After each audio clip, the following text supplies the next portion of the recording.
तो इसी बीच बड़ी खबर बता दें कि प्रयागराज महाकुंभ का आज 45वां दिन है। 45वां दिन और आखिरी दिन आज महास्नान भी है महाशिवरात्रि का। तो महाशिवरात्रि पर महाकुंभ का आखिरी स्नान है और 45वां दिन आज प्रयागराज में श्रद्धालुओं का जन सैलाब उमड़ा हुआ है।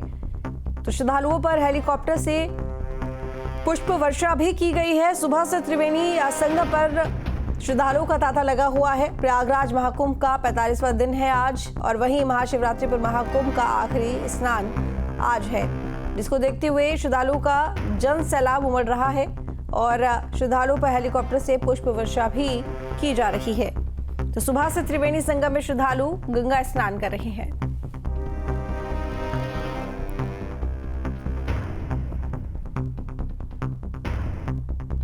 तो पुष्प वर्षा के वक्त की तस्वीरें आपके सामने आपको दिखा रहे हैं। हेलीकॉप्टर के जरिए ये पुष्प वर्षा की जा रही है तमाम श्रद्धालुओं पर जो वहां पर पहुंच रहे हैं। तो प्रयागराज में क्योंकि महास्नान आज और साथ ही प्रयागराज में महाकुंभ का समापन भी आज ही 45 दिन आज पूरे हो जाएंगे। ऐसे में प्रशासन की तरफ से हर बार महास्नान के वक्त में हेलीकॉप्टर के जरिए श्रद्धालुओं पर पुष्प वर्षा की जाती है और अभी फिलहाल वही क्षण जब पुष्प वर्षा की जा रही है श्रद्धालुओं पर।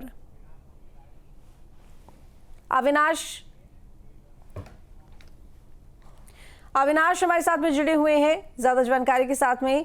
अविनाश, क्योंकि देखिए पुष्प वर्षा भी की जा रही है श्रद्धालुओं पर, ऊपर हेलीकॉप्टर का जब नज़ारा दिखाया जाता है काफ़ी खूबसूरत नज़र आता है जब एक साथ इतनी बड़ी संख्या में पुष्पों को बिखेरा जाता है श्रद्धालुओं पर। लेकिन वही ज़मीन की बात करें तो श्रद्धालुओं के ऊपर जब वो फूल की पत्तियाँ वो फूल गिरते होंगे तो उन्हें कैसा महसूस होता है?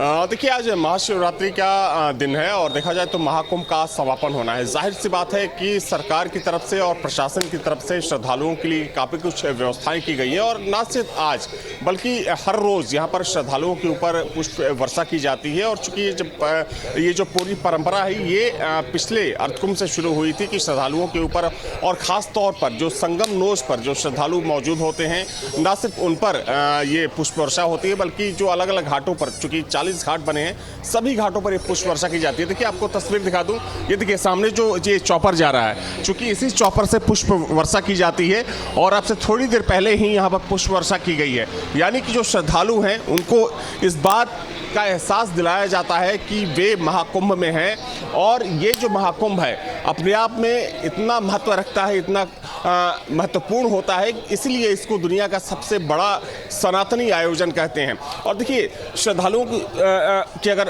उनके अनुभव की बात करें या फिर उनकी फीलिंग की बात करें तो जाहिर सी बात है कि सोचिए कि जब सरकार की तरफ से जो व्यवस्थाएं की जा रही हैं कि जो श्रद्धालु संगम नोज पर नहाते हो या किसी घाट पर नहाते हो, जब उन पर पुष्प वर्षा की जाती है तो उन्हें कैसा फील होता है। ठीक है, श्रद्धालु मेरे साथ जुड़े हुए सीधे उनसे बातचीत कर लेते हैं। ये बताइए कि श्रद्धालुओं पर हेलीकॉप्टर से फूल बरसाए जा रहे हैं, जब श्रद्धालुओं पर फूल बरसाए जाते हैं कैसा लगता है आप लोगों को? बहुत अच्छा लगता है, बहुत महान लगता है। हाँ। कहाँ से आए आप लोग? बंगाल से आए। बंगाल में कहाँ से आप? बंगाल में उत्तर दिनाजपुर पड़ता है। व्यवस्थाएं कैसी लगी आपको? बहुत अच्छी है, सब सुरक्षा व्यवस्था सही है। आप लोग बंगाल? नहीं, हम बरेली से, यूपी से जी। ये बताइए कि श्रद्धालुओं पर आज फूलों की बारिश की जा रही है, क्या कहेंगे? बहुत अच्छा है, यहाँ पे सारा इंतजाम आज बहुत बढ़िया है, भीड़ भी इतनी नहीं है, सब कुछ व्यवस्थित है। जय हो योगी जी, बहुत बहुत बढ़िया, धन्यवाद। हर हर महादेव। व्यवस्था एक नंबर रहा यहाँ पे, बहुत ही अच्छा लगा हमें आके। हम लोग सूरत से चल के यहाँ पर स्नान करने हैं भाई साहब, हम लोग सूरत से चल के यहाँ पे आए हैं। हाँ, यहाँ पे आके बहुत अच्छा लगा, भीड़ भाड़ अच्छा था लेकिन बहुत अच्छा व्यवस्था था यहाँ पे। हाँ, बहुत बढ़िया, फूलों का वर्षा हुआ, मस्त अमृत स्नान हुआ यहाँ पे। योगी बाबा जिंदाबाद, हर हर मोदी, हर हर महादेव। आप लोग कहाँ से हैं? हम लोग बिहार से हैं बट दिल्ली से आए हैं। दिल्ली से आए हैं, स्टूडेंट हैं और हम लोग डिप्लोमा कर रहे हैं। हाँ जी, ये 144 साल में आया हुआ था तो सोचा करता है हम लोग के लाइफ का पहला और आखिरी ही होगा। शायद हमारे माता पिता और कहता है हमारे आने वाले जनरेशन भी इसे नहीं देख पाएंगे और हम लोग इतने भाग्यशाली हैं कि इसे देख मतलब एक मतलब भागीदारी बने हैं। ये बताओ कि आप लोग स्टूडेंट हो, ठीक है ना, पहले हम लोग महाकुंभ देखते थे तो जो बड़े बुजुर्ग थे या महिलाएं थी वो आती थी। इस बार मतलब युवाओं में गजब का क्रेज है तो ये क्रेज कहाँ से? ये सोशल मीडिया के कारण, और जो बहुत सारे हमारे गुरु वगैरह हैं, जैसे वो कौन से हैं, बागेश्वर धाम हो गए, और फिर प्रेमानंद जी महाराज हो गए, उन लोगों को इनका वीडियो इतना रील्स वगैरह में जो आता है इंस्टाग्राम पे, उनसे प्रभावित होकर हम लोग, और समझा जाए कि जो युवा सनातन से दूर चला गया था, चलिए ठीक है, अब युवाओं में भी सनातन की अविनाश। परस्पर उल्लास है। और हाँ, हमें एक और बात कहनी है, हम धार्मिक गलियारे में एक हैं, आध्यात्मिक गलियारे में एक हैं। तो पूरे संसार ने हमारी सांस्कृतिक धरोहर देखी है, हमारा शिष्टाचार देखा, अनुशासन देखा है, हमारी सभ्यता के दर्शन किए पूरे संसार ने। पूरा संसार चकित है इस बात को देखकर कि लगभग आधा भारत कुंभ में और अनुशासित है, आधा भारत कुंभ में और गंगा के तट पर नतमस्तक है। वे गंगा के तट पर पूरे लोक मंगल की कामना कर रहा है। हम जितने प्राणी हैं विश्व की शांति की प्रार्थना कर रहे हैं। हम भारतीय ऐसे ही हैं, सर्वे भवन्तु सुखिनः हमारा भाव है। पूरे विश्व को कुटुंब मानने वाले हम भारतीय। आज हम कुंभ की संपन्नता करने आए थे। मेरे हजारों लाखों साधु संत महात्मा यहाँ पहुंचे हैं और आज कुंभ संपन्न हो गया है। आज कुंभ एक प्रकार से पूर्ण हो गया है। आज कुंभ को सिद्धि प्राप्त हुई है। सर्व सिद्धिप्रद कुंभ, सर्व सुखकारी कुंभ, लोक कल्याणकारी कुंभ। मैं भारत के प्रधानमंत्री आदरणीय नरेंद्र मोदी जी को, इस प्रदेश के मुखिया यशस्वी गोरक्ष पीठाधीश्वर योगी जी को शुभकामनाएं देता हूं। उनके मार्गदर्शन में, उनके सत्य संकल्प से सारे कार्य सिद्ध हुए। भारत के अनेकों योगी प्रसन्न हैं। भारत अत्यंत अभिभूत है। यहाँ की शासन प्रशासन की व्यवस्थाएं निसंदेह अत्यंत प्रशंसनीय, स्तुत्य हैं, अनुकरणीय। मैं भारतवासियों को बधाई देता हूँ। तो हिमांशु भी हमारे साथ में जुड़े हुए हैं, संवाददाता गाजियाबाद से। हिमांशु, सुरक्षा के क्या इंतजाम है, ट्रैफिक के लिहाज से क्या इंतजाम किए गए हैं, किस तरह से प्रबंधन किया जा रहा है? और देखिए, जैसे जैसे वक्त बढ़ता जाता है, सूरज चढ़ता जाता है, जो भीड़ है वो और भी ज़्यादा मंदिरों में बढ़ जाती है, तो उस भीड़ को कैसे मैनेज किया जा रहा है?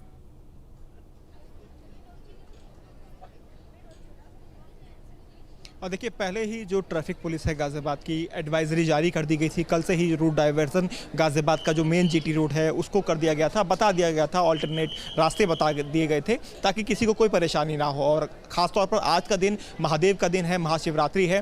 भगवान भोले शंकर और माता पार्वती का विवाह हुआ था और उसी उत्सव को जो श्रद्धा भाव से जनता है, जो भक्त हैं, वो मना भी रहे हैं। इस वक्त हम गाज़ियाबाद के दुद्धेश्वरनाथ महादेव मठ मंदिर में मौजूद हैं। सबसे पहले मंदिर की तस्वीरें आपको दिखा देते हैं। आप देख सकते हैं मंदिर को भव्य रूप से सजाया गया था। जैसे अब उजाला हुआ है तो जो लाइटिंग है वो बंद कर दी गई है, लेकिन भीड़ आप देख सकते हैं।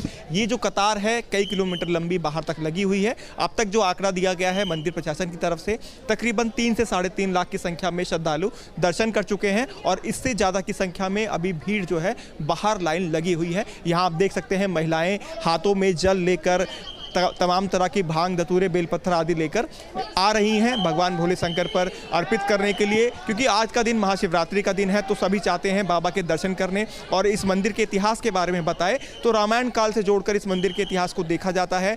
रावण के पिता विश्वेश्वरय्या यहाँ पूजा करने के लिए आते थे और तभी से मंदिर की मान्यता बहुत ज़्यादा है। दिल्ली NCR से भी बड़ी संख्या में जो भक्त हैं वो यहाँ पर पहुँचते हैं। मैं बाहर थोड़ा सा लेके चलूँगा और आपको दिखाऊँगा बाहर का नज़ारा कि कहाँ तक ये कतार पहुँची हुई है और किस तरह व्यवस्थित की गई है। चप्पे चप्पे पर पुलिस बल तैनात है। 500 से ज्यादा पुलिस कर्मियों को अलग अलग जगह पर तैनात किया गया है। LIU से लेकर तमाम जो टीमें हैं वो यहाँ पर मौजूद हैं। मेटल डिटेक्टर यहाँ लगाया गया है। कोई भी बाहर से जो कोई भी सामान ना लेकर अंदर आए, उसको लेकर मेटल डिटेक्टर यहाँ पर लगाया गया है। चेकिंग के बाद ही अंदर भेजा जा रहा है। और जो मुख्य द्वार है वहाँ से आपको मैं भीड़ का नज़ारा दिखाऊंगा, कितनी भीड़ यहाँ पर है और कितनी संख्या में जो भक्त हैं, शिव भक्त हैं, दिल्ली NCR से यहाँ पहुँचे हुए हैं। ये आप देखिए, ये नज़ारा है और जयकारे चारों तरफ हो रहे हैं क्योंकि आज का दिन ही कुछ विशेष है। और दूसरी तरफ महाकुंभ ने जो आस्था पूरे देश भर में जगाई है, उस आस्था का जो आज दिन है, आखिरी दिन है, महादेव की जो महाशिवरात्रि है, वो देखने को मिल रही है। और ये देखिए कतार, ये कतार है जो आखिर तक लगी हुई है और नज़ारा देखिए, सब अपनी बारी आने का इंतज़ार कर रहे हैं। रात 12 बजे से जल चढ़ना शुरू हो गया था और अब जो समय हो रहा है लगभग 8:15 बज चुके हैं और शाम तक इसी तरह से दर्शन करने के लिए जो श्रद्धालु हैं वो आते रहेंगे। व्यवस्था कुछ इस तरह से है, जब अंदर की भीड़ खत्म होती है तब इस गेट को खोला जाता है और सबको अंदर धीरे धीरे एंट्री दी जाती है। यहाँ पर हमारे साथ बातचीत के लिए एडीसीपी क्राइम ब्रांच मौजूद हैं सच्चिदानंद जी, उनसे बात करते हैं। सर, किस तरह से व्यवस्था की जा रही है, भीड़ को कैसे मैनेज किया जा रहा है, रूट डाइवर्जन कैसा प्लान किया गया है, किस तरह से निगरानी रखी जा रही है? देखिए, इसकी तैयारी जो पिछले एक हफ्ते से चल रही थी और इधर हापुड़ तिराहा पे और इधर घंटाघर की तरफ सभी बैरियर बल्ली लगाए गए हैं और हर पॉइंट्स पे ड्यूटियां लगाई गई हैं और लगातार जो है पुलिस जो है अपने पर्यवेक्षण में सारी कर रही है, महिलाओं की ड्यूटी लगी हुई है। कहाँ तक सर लाइन लगी हुई है? अभी हम देख पा रहे हैं हजारों की संख्या में यहाँ है, इससे दूर तक लाइन ये पहुंची हुई है। हापुड़ तिराहा की तरफ है, इधर घंटा की तरफ जो दो तरफ डाइवर्ट किया तरफ है और दोनों तरफ मतलब लंबी लाइन है, तो हम लोग प्रॉपरली सारा व्यवस्थित है, अभी सभी चीज़ें अंडर कंट्रोल हैं। हम लोग सभी चीज़ें कर रहे हैं कि निकलवाने अंडर कंट्रोल है और कोशिश की जा रही है। और देखिए, जो यहाँ पर इंतजार कर रहे हैं उनसे बात कर लेते हैं। छोटा बच्चा यहाँ पर है, उनका परिवार है। कहाँ से आप आए हैं? यहीं गाजियाबाद से। गाजियाबाद से। क्या कहेंगे, कब से इंतजार कर रहे हैं, लाइन में कब से खड़े हुए हैं? 1 घंटा हो गया। 1 घंटा हो गया है। क्या मांगेंगे आज? महाशिवरात्रि का दिन है, पावन अवसर है। भगवान से मांगा नहीं जाता। भगवान से मांगा नहीं जाता। देखिए, भगवान सब कुछ अपने आप दे देते हैं। एक बार जयकारा हो जाए।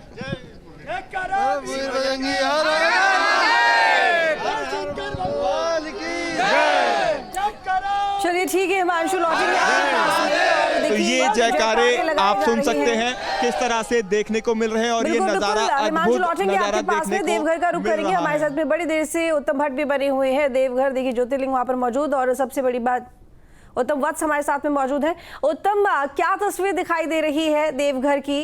भगवान शिव के दर पर बड़ी संख्या में श्रद्धालु पहुंच रहे होंगे, किस तरह से मंदिर को सजाया गया है?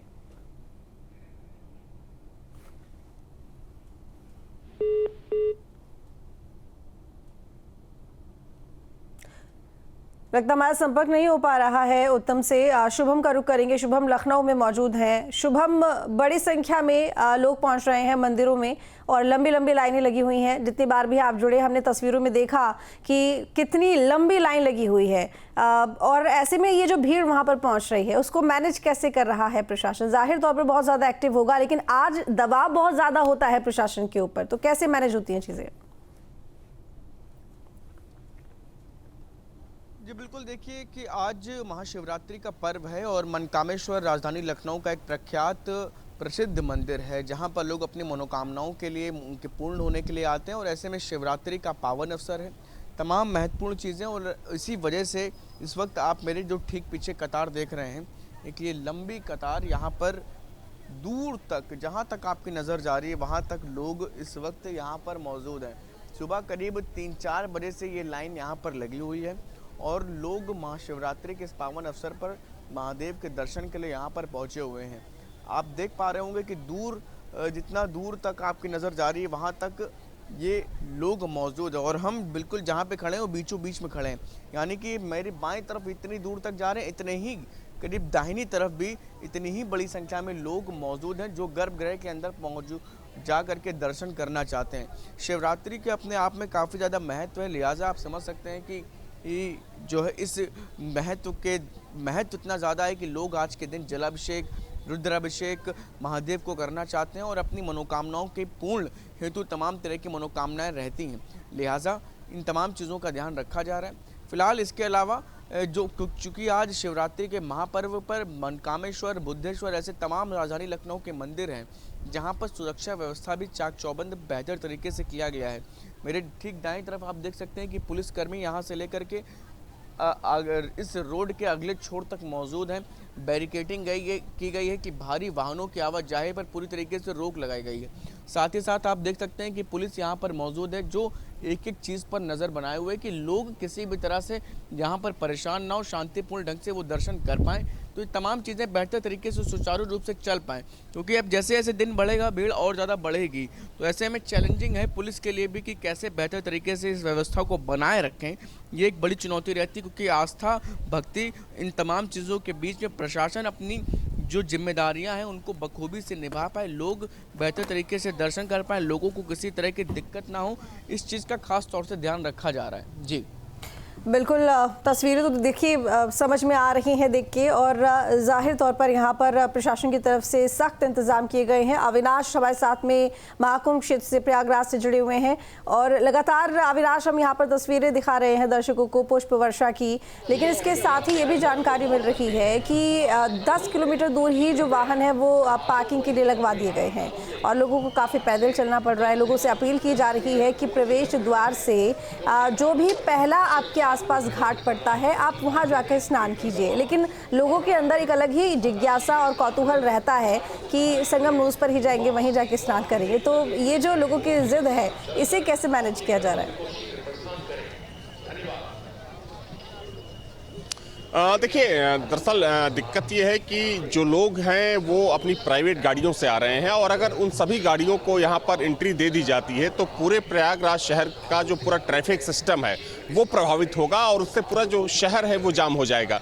तो ये वजह है कि जो होल्डिंग एरिया बनाए गए हैं या फिर जो एंट्री पॉइंट्स हैं प्रयागराज के, चूँकि वहाँ पर उन गाड़ियों को पार्क कराया जा रहा है, और लोगों से अपील की जा रही है कि आप यहाँ से या तो पैदल चले जाइए, जो कम दूरी के जो घाट हैं वहाँ पर जाकर स्नान करिए और वहाँ से वापस आ जाइए, या तो फिर आप शटल बसों से जाइए या फिर जो ई रिक्शा हैं उससे जाइए। क्योंकि देखिए, अगर हम महाकुंभ की बात करें या फिर प्रयागराज की बात करें या फिर कुंभ क्षेत्र की बात करें, तो यहाँ पर पैर रखने की जगह नहीं है। तो अगर गाड़ियों की एंट्री यहाँ पर कर दी जाती है तो जाहिर सी बात है कि जो व्यवस्था होगी वो बहुत ज़्यादा हो जाएगी। तो इस वजह से गाड़ियों को रोका जा रहा है।